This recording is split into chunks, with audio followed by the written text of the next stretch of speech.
So I'm Dana Childs, and I've been in Charlotte for 15 years. I came for college, didn't leave, stuck around. Was teaching, went abroad, came back, still teaching, got hired by the bank, was a banker, and liked it for a while. And then it just got really banky and really corporate, and I needed to change. I was really unhappy, and I thought, you know, why am I grinding my wheels every day doing this? And it was, well, because I owned a house. So I thought, well, I'll just put the house on the market, see what happens. I was lucky enough to be able to get permission from my dad. Not that we, have to get permission, but I did. And I had made this list of what were my options, what could I do that would make me happy, and it was just a list of about 10 things on a piece of paper. I could go to massage school and enclose my garage and stay at the bank until I needed to. 10 different things. And the last thing I put on there, just for kicks and giggles, was I can sell the house, quit the job, and go travel, see whatever I want to see. And so when I called up my dad and I said, I might be unemployed and homeless soon because I really am not having a good time. And he said, I'll come home, take a breather. So I went home for the weekend, and I basically went down the list. I said, here are my ideas, here's what I've got. And I got to the last one, and he said, well, that sounds nice. Like your face kind of lit up when you said that. And I said, yeah, but Dad, that's not realistic. I mean, I'm 30x years old, 33, whatever years old, and I have the house and the car and the job and the dog and whatever people want. And he said, yeah, but are you happy? And I said, nope. And he was like, well, it's just stuff. Sell the stuff, get rid of the stuff, and just go. You're young. Go do what you want. See what you want. You won't have this chance again. Just go do it.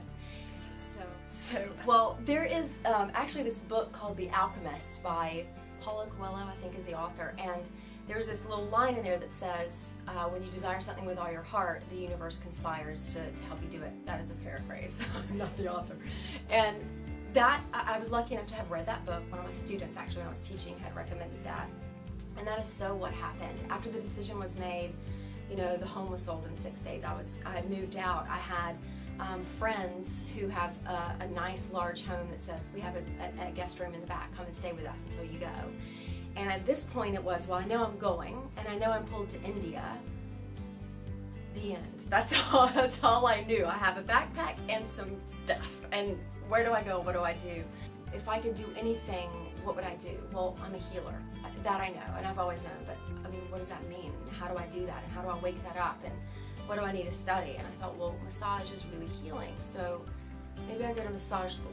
And I sat. We get so caught up about what are we doing, our responsibilities, and do we have what we're supposed to have at this age, and are we doing what we're supposed to do at this age, and are we married by this age, do we have kids by this age, and do we have the house, and do we own, and we get so caught up in that we forget who we are. So it's really about just sitting down and being with yourself and being quiet enough to hear what your heart wants, because we get so caught up in everything that we don't listen to ourselves. So really, if not your head, not what you should do, but what you want to do, and tap back into that desire. And what is that desire? If you could do anything, if money were no object, if responsibility were no object, what would you do? And then maybe that's the better place to start, rather than, well, here's what I could do and here's what would be easy to do. Getting in touch with that desire is really important, and I was lucky enough to have had that trip to China that got me back in touch with that core desire of traveling and learning about other cultures, ultimately learning about self. So what I do here is the mediumship work, which is connecting to the other side and reading people, so giving them messages that they may need to hear for things that could be, we tend to hold on to the past, like things that have hurt, or things that we've been through, or things that we feel blamed for, or that we feel are our fault, responsible for.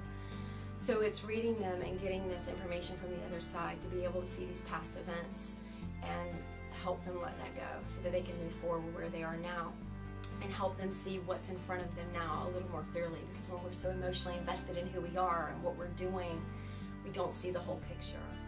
It's www.wix, that's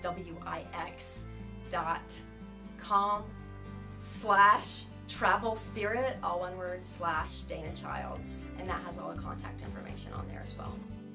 Hey, my name is Dana Childs, and my dream is possible.